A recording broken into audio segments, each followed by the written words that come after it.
Good morning, everybody. I am Dr. Nitin Joshi, Professor Neurology with teaching experience of 25 years. Today we will discuss very basic topic, and that is glomerular filtration rate, which is asked in theory as well as it will be asked in practical exam. Kidney is responsible for maintenance of homeostasis by process of excretion by formation of urine. The formation of urine means actually cleaning or cleansing of the liquid part of blood, that is plasma. Unwanted, toxic, harmful substances which are dissolved in plasma are excreted by kidney in urine. The first step in formation of urine is glomerular filtration. Now what is actually glomerular filtration? That is when the blood is flowing through the glomerular capillaries, the plasma, that is liquid part of blood present in the glomerular capillaries, is filtered across the glomerular membrane into a potential space between the visceral and parietal layer of Bowman's capsule, which is called as Bowman's space or glomerular space. The process is called as glomerular filtration, and the product which is formed is called as the glomerular filtrate. Now this glomerulus and Bowman's capsule together is called as renal corpuscle or Malpighian corpuscle, which acts as a good filter and is responsible for glomerular filtration. The process of formation of glomerular filtrate is similar to that of formation of tissue fluid or interstitial fluid in between the interstitial spaces all over the body. But this tissue fluid or interstitial fluid is formed by the Starling's hypothesis. In case of kidney, the process of formation of glomerular filtrate takes place by a spatial and structural and functional adjustment, and that most important structural and functional adjustment is that in the glomerular capillary bed, there is development of high hydrostatic pressure. That is, in case of glomerular capillary bed, the hydrostatic pressure which is present is almost double that of rest of the capillary bed of the body. The hydrostatic pressure present in the glomerular capillary bed is about 45 to 60 millimeter of Hg, while that of rest of the body is only about 25 to 35 millimeter of Hg. And this high hydrostatic pressure, which is a driving force present in the glomerular capillary bed, is achieved because of one, that is renal artery is a branch of abdominal aorta. It is a direct branch, and abdominal aorta is a high pressure system. Secondly, the high renal blood flow, that is about 22 to 26% of the cardiac output passes through both the kidneys per unit, when the cardiac output is about 5 to 5 liters of the cardiac output per minute. So 2 to 2.6 million nephrons of the two kidneys receive about 1.2 to 1.3 liters of blood per minute out of 5 to 5 liters of cardiac output. Now glomerulus, which is a tuft of capillaries, it is about 35 to 40 loops, and it is present between the afferent and efferent arteriole. So it is purely an arterial system, that is high pressure system, that is absence of low pressure venous system. Now this glomerulus, which is tuft of capillaries, is situated just proximal to the efferent arteriole, and therefore the blood flowing through the glomerulus is affected by the resistance offered by the efferent arteriole. The afferent and efferent arteriole shows difference in the diameter as well as in the structure. That is, afferent arteriole is wide in lumen and thick walled, while the efferent arteriole is narrow and thin walled, as a result of which the efferent arteriole is responsible for offering more resistance to the flow of blood passing through it and hence through the glomerulus. As a result, it acts as a high driving force, and thus overall effect is high hydrostatic pressure in the glomerulus, which is a driving force which is responsible for filtration of fluid from the capillaries across the membrane, and thus the glomerulus acts as arterial end of capillaries. Overall effect, this glomerulus and the Bowman's capsule is absolutely well suited to act as a filter. This filtrate which is formed gets accumulated in a potential space between the visceral and the parietal layer of Bowman's capsule, which is called as the glomerular space. Now, the actual process of glomerular filtration takes place across glomerular membrane, and it consisting of the three layers from inside out. The innermost layer is the endothelial layers of the capillaries of the glomerulus resting on the basement membrane. Second layer is the basement membrane, which is formed by the fusion of the two layers. The one basement membrane on which the endothelial cells of the glomerular capillaries are resting, while the second layer is of where the pedicles of the podocyte are resting. That is, the visceral layer of the Bowman's capsule is consisting of the single layer of the epithelial cells, but these epithelial cells are modified in such a way that they show a cytoplasmic extension which is called as the foot process or pedicle, and the cell with the pedicle is called as podocyte. So actually the pedicles or the foot processes are resting on the basement membrane. So on the basement membrane, from one side there are endothelial cells of the glomerular capillary, while from the other side there are foot process or the pedicles. Now, important point is that the endothelial cells of the glomerular capillary are modified. They are fenestrated. That is, they are having holes or pores, and the size of these holes and pore is such that it allows on the passage of water and water soluble small molecular weight substances like glucose and amino acid, but does not allow the passage of large molecular weight proteins, RBCs, WBCs. Similarly, in between the food processes, there is what is called slit. This slit size of this is also such that it allows only passage of water and water soluble small molecular weight substances, but does not allow passage of large molecular weight substances like proteins, RBCs and WBCs. Overall effect is that the glomerular membrane across which the filtration takes place is selectively permeable. That is, it allows only passage of water and water soluble small molecular substances like glucose, amino acids, vitamins, minerals, but does not allow passage of proteins, RBCs and WBCs. As a result, it results in the formation of ultrafiltrate.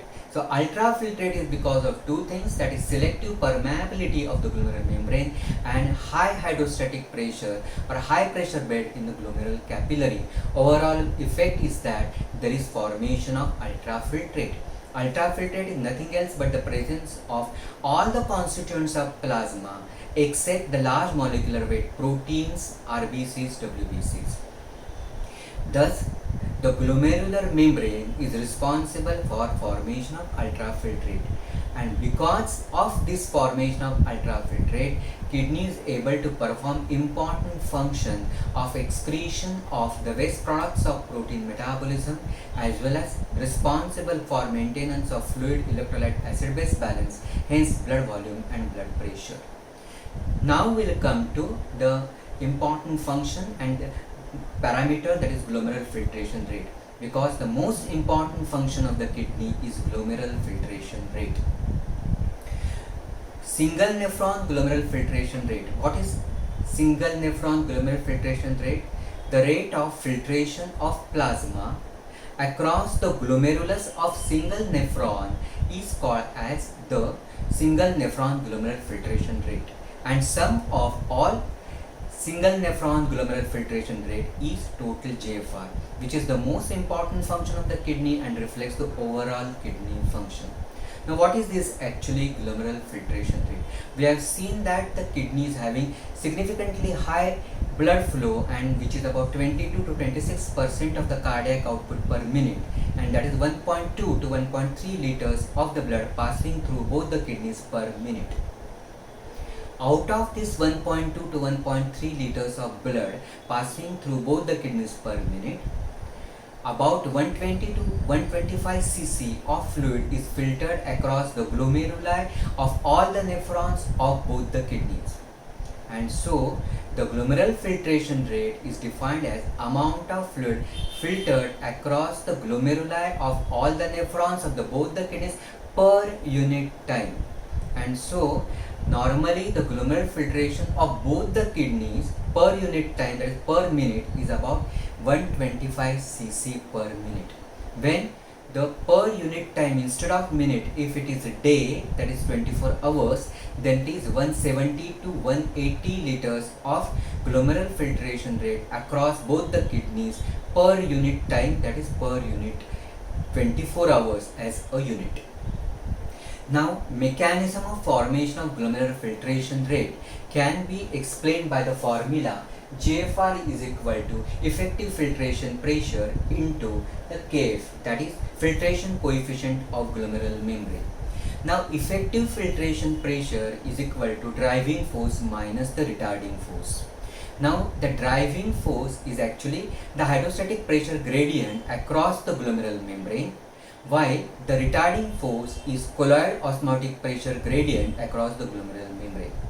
The hydrostatic pressure gradient across the glomerular membrane is actually the hydrostatic pressure in the glomerular capillaries minus the hydrostatic pressure in the Bowman space. Now we have seen that the glomerulus is a high pressure system, and that is hydrostatic pressure is of 45 to 60 mm of Hg, while because of filtrate there is development of pressure in the Bowman space, and that is 10 to 15. So 45 to 60 mm of Hg minus 10 to 15 is the hydrostatic pressure gradient across the glomerular membrane minus the colloid osmotic pressure gradient. Now what is this colloid osmotic pressure gradient? Colloid osmotic pressure is exerted because of plasma proteins and particularly the albumin. Now the colloid osmotic pressure in the glomerular capillaries will be same as that of the colloid osmotic pressure anywhere in the capillary of the body, and that is 25 mm of Hg. And we have seen that glomerular membrane normally is impermeable to large molecular weight substances like proteins, and so in the glomerular filtrate there is no albumin, there is no proteins, and so the colloid osmotic pressure gradient is 25 minus 0, and so overall effect is that about 45 to 60 minus 10 to 15 minus 25, so the effective filtration pressure is 10 to 20 mm of Hg, while the Kf, that is filtration coefficient of glomerular membrane, is dependent on the two factors, and that is the surface area or volume of the capillary bed into the permeability of glomerular membrane. Now the studies have shown that normally this Kf, that is the filtration coefficient of glomerular membrane, is 12.5 cc per minute per mm of Hg. So 12.5 into effective filtration pressure, that is 10, becomes 125 cc per minute. Now if you see that this glomerular bed surface area in turn is dependent on what is called as glomerular mesangial cells. In around the glomeruli there are special cells called mesangial cells which surround and support the capillary loops, and these mesangial cells are having contractile property. As a result of contraction, they can distort and they can reduce the surface area. So when they encroach or they distort, this results into reduction in the surface area of the glomerular capillary bed, resulting into decreased Kf and hence decreased glomerular filtration rate. Next factor on which the Kf is dependent is the permeability of glomerular membrane. Now this permeability is increased in case of hypoxia, anoxia, toxic metabolites, while this permeability is decreased because of the thickening of what we call as glomerulosclerosis. In case of the RAS system, that is the angiotensin II of the RAS, both the factors, that is the surface area of capillary loops as well as the permeability of the capillary, is affected. that is angiotensin 2, is responsible for upregulation of certain growth factors and the cytokines. These growth factors and cytokines act on the glomerular mesangial cells. They responsible for increased number and size of the glomerular mesangial cells. Because of the increased number, they result into distortion and the encroachment of the capillary loops, resulting into decrease in the surface area of the capillary loop, hence decreased KF, hence decreased GFR. Also, these mesangial cells are responsible for increased synthesis and deposition of extracellular matrix. As a result of accumulation of excess extracellular matrix, there is thickening and decreased permeability of the glomerular capillary, resulting into glomerular sclerosis, thus resulting into KF, thus resulting into glomerular filtration rate. Now will come the factors which determine the glomerular filtration rate. The most important factor on which the glomerular filtration rate is dependent is renal blood flow. That is, glomerular filtration rate is directly proportional to renal blood flow, because as the renal blood flow increase, it results into increased driving force, that is increased hydrostatic pressure, hence increased filtration, and hence there is increased glomerular filtration rate. But this renal blood flow in turn depends upon the state of dilatation or constriction of afferent arteriole, because afferent arteriole breaks into the 35 to 40 loops of the capillary. So when there is a dilatation of afferent arteriole, there is wide lumen, therefore increased blood flow resulting into increased hydrostatic pressure, hence there will be increased filtration across the glomeruli and hence increased glomerular filtration rate. The dilatation is maintained normally because of one, that is atrial natriuretic peptide, dopamine, endothelin derived nitric oxide, and the prostaglandin E2. Now clinical significance. The non-steroid anti-inflammatory drugs, they are responsible for inhibition of prostaglandin synthetase, resulting into decreased synthesis of prostaglandin E2. Because of decreased synthesis of vasodilatory prostaglandin E2, there will be unopposed action of vasoconstrictor substances like noradrenaline, angiotensin 2 as well as endothelin on the afferent arteriole. This results into decreased lumen, decreased blood flow, decreased hydrostatic pressure, hence decreased glomerular filtration. And so patient who is having compromised renal function, the use of non-steroidal anti-inflammatory can result into precipitation of acute renal failure. While second important application, that is whenever there is persistent hypotension, particularly in septic shock because of gross vasodilatation, then there can be end organ damage, and because of decreased renal perfusion there can be renal shutdown. But if we give the dopamine drip, then in case of the dopaminergic action on the dopaminergic dose, it will result into the action on the afferent arteriole. This afferent arteriole dilatation will result into the increased blood flow to the kidney, that is increased blood flow through the feeding glomerulus, and hence in spite of low BP there will be increased hydrostatic pressure across the glomeruli, thus maintaining the glomerular filtration rate. The constriction of the afferent arteriole is because of angiotensin 2, then noradrenaline, prostaglandin F2, platelet derived factor, and endothelin.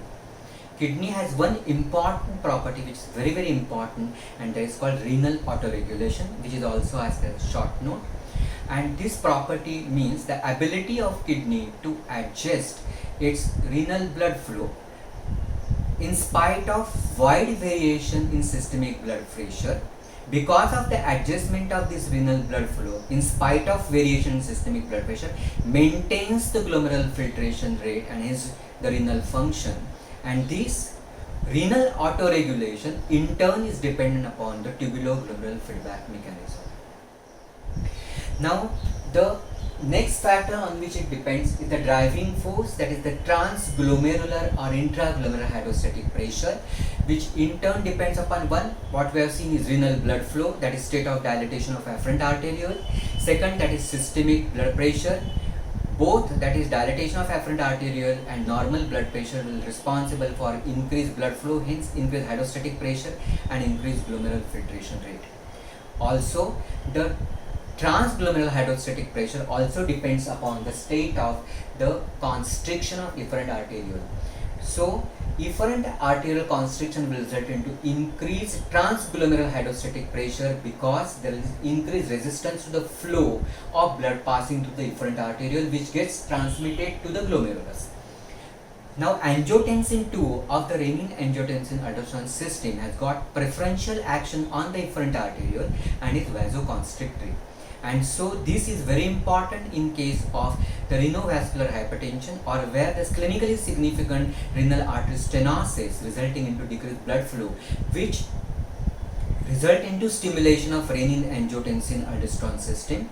Because of this preferential action on the efferent arteriole and vasoconstriction, there will be increased resistance to flow resulting into increased driving force, and hence in the renovascular hypertension, though there is decreased blood flow, there is increased transglomerular driving force, thereby maintaining glomerular filtration rate and renal function.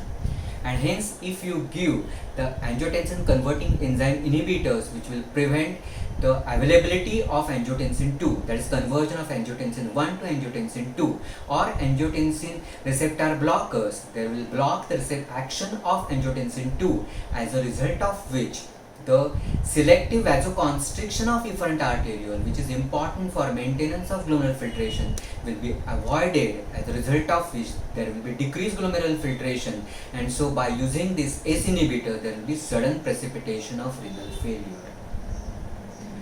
Now, next factor on which it depends is the retarding force, and is the colloid osmotic pressure. Now, colloid osmotic pressure, as we have seen, it depends upon the plasma proteins and hemoconcentration, that is whenever there is fluid loss, dehydration, hemoconcentration results into increased colloid osmotic pressure, increased retarding force resulting into decreased filtration, and hence in dehydration there will be decreased glomerular filtration.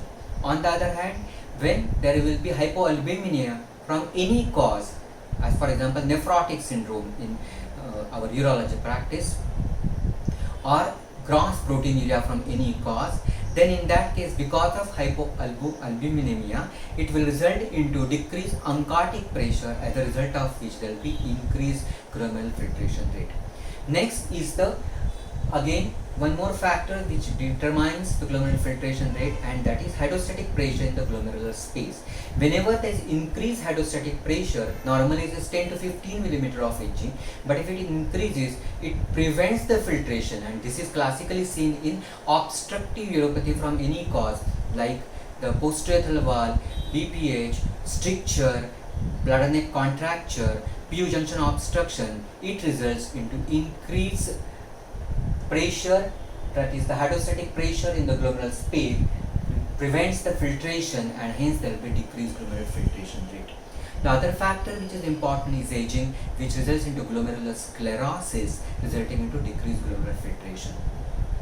Now, since glomerular filtration rate is the most important kidney function, estimation of glomerular filtration rate is very important, and normally the tests which are carried out are one, that is the renal clearance. Out of that, the most ideal is inulin clearance, second is the creatinine clearance, and third, that is the renal scintigraphy. And by filtration, the agent which is filtered, pharmaceutical agent, is the DTPA. So DTPA scan for the estimation of GFR. The plasma markers which can be used are the serum creatinine, serum urea, and serum cystatin.